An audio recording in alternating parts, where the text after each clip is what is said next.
Hello and welcome to day 3. So today's we have a schematic of an engine compartment, and basically what we want to do is we want to find all these part numbers that are adjacent to some other piece of equipment. So like this 467 is diagonally adjacent to the star, so we're going to include it. 35 is adjacent to the star as well, so we're going to include it. 114 is only adjacent to periods, and we're not going to count periods, and so that one's out. But it needs to be something that's next to a symbol, not another number, and not periods. So like 633 and 617 and 58 out, because everything that's adjacent to it is a period. So that one gets skipped. And then basically what we want to do is go through, and everything that's in, we want to just sum up, and that's going to be our answer.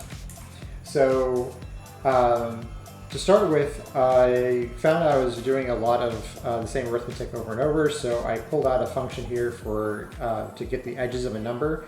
Basically, you can give it a line and an index to start with, and it will keep going left as long as it doesn't run off the edge, and as long as the next item is a digit, we're going to move to the left.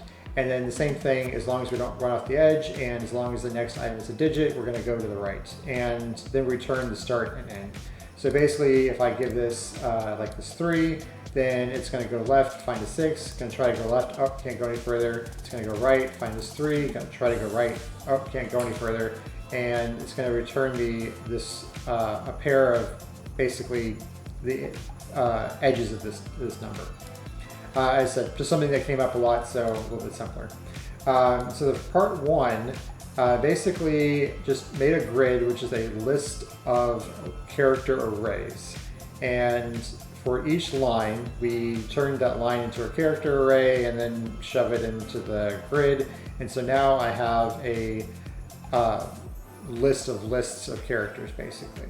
And then for each item, the XY coordinates, basically. So for each line and for each character in that line, if that character is not a digit and it's not a period, then I'm going to add that to a set of symbols. This just makes it easier to check for later. And then similarly, if it's a number, then I'm going to add the first location of that number. So this is going to happen every time. So like the 4 is going to get hit, and it's going to go through and find 4, 6, 7. I'm just going to store this 4 again. And then it's going to hit the 6, and it's going to go find 4, 6, 7, and it's just going to store the 4. Same with the 7. But since it's a set, it's going to store the same number 3 times. 2 of them are going to overwrite, only have 1 copy. It's a little, probably not great, but it's an easy way for me to get 1 copy of every actual number in here. So for every number that's in that set, so again, 4, 6, 7 should only be in there once, even though we added it 3 times. 114 is only going to be in there once, even though we added it 3 times. All those are in here, and for each number, I'm going to grab the start and end position with the same function, just reusing the code. So just going to grab this whole list, and then I'm going to pull that number out of the entire grid, leaving it as a string for now because I want to use the length operator. And basically I'm going to say it's not a valid number, and then for everything in the row above it, on it, and below it, so we're using the range -1, 0, 1. And then for everything that's a character 1 to the left all the way to 1 to the right. If that character, or if that location is saved in our symbols, we want to say true. So again, the symbols was the set of the coordinates of every symbol on here, so all these get saved in one location. And so basically, again, we're just going to go through there, go around the whole thing, and if any of those adjacents are a symbol, it's valid. I run through it extra, voice cycles, it's fine. Okay. And then if it's valid, we go ahead and sum up the total, or add it to our total, and then return the total we're done with all the numbers. So basically, how it runs is 467. It's going to run through there. It's going to be like, okay, this does not exist. This does not exist. The top does not exist because, you know, there's no minuses, whatever. Oh, here, this one does exist, so it's valid. Add it to the list. And then by using a flag, it's either you have to use a flag or a break, because you don't want to add twice if, well, none of the ones in this example have that, but if there was two symbols, you don't want to add it twice. Anyway, so that's part one. So for part two, what we want to do is, now we're going to also look at gears. Gears are asterisks that have exactly two parts next to them. So like this one is not a gear, or at least not a gear that we care about. This one is, it has 467 and 385 next to it. This one is, it has 598 and 755 next to it. If it had three parts, we don't care. It has to be exactly two.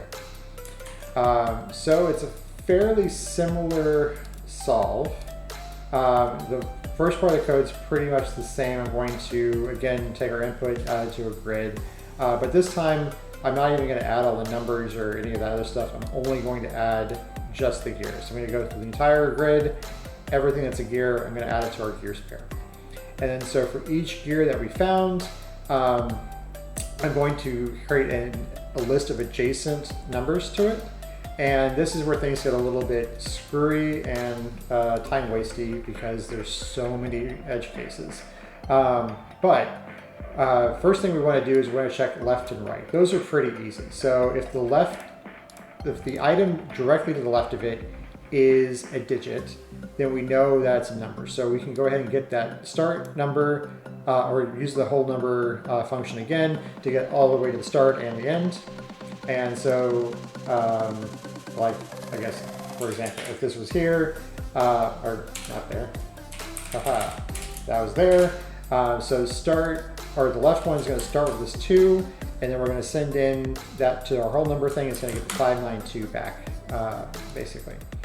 And so it gets that range back, then it goes and grabs those characters and turns them into an integer and adds them to our adjacent list. It needs to be a list this kind, not a set, because you could have two of the same number adjacent. You know, so you have a 90 above it and a 90 below it or something. And then right's basically exactly the same thing, but instead of starting one to the left, you're starting one to the right. Easy peasy. Okay. The top and bottom is a little screwy though, because for the top, we could have basically like this one right here. The top, you could have this as a number, just a single digit number. There are a few of them in the test set. You could have this is a number and this is a number with a space in between. Or you could have like one whole number that goes across the whole thing, or you know, doesn't have the right part or something like that. So basically, I'm going to test all three cases. So I'm going to test the case where if the one above it and to the left is a number, I'm going to add that to a set. So I'm going to test this one first, and then after that I'm going to test the middle one, and I'm going to test the right one. And then this time I actually do a set again, and because it could be the same number shows up all three times. So by using it as a set, then again, if you add the same number three times, we still get one number at the end of it. And at the end of all those checks, every item that's in the set, we add it to our adjacent list, and then do the same thing for the bottom. Once all of that is done, and we could probably cut out if you're faster, I don't care. It still runs fast enough right now. But at the end of that, if the adjacent size, if the size of the list of adjacent items is exactly 2, right? Then we will go ahead and take our total and add on our product of the two part numbers, and then return total. So that's it.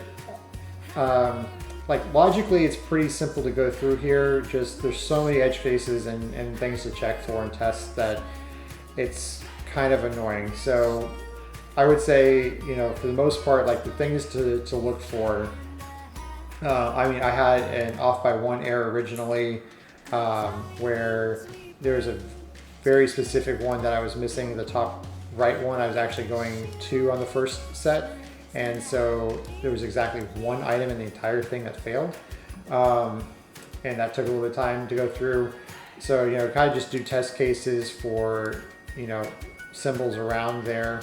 And then for the second part, I would, again, probably try to just do your test cases if you're getting stuck anyway, around first, you know, making sure that if you have, like, say, you know, it's always going to be, obviously here's always going to be one character, so that makes it a little bit easier, but like, you know, test cases like this where you have one on the left and one on the right, and actually this is now 3, right?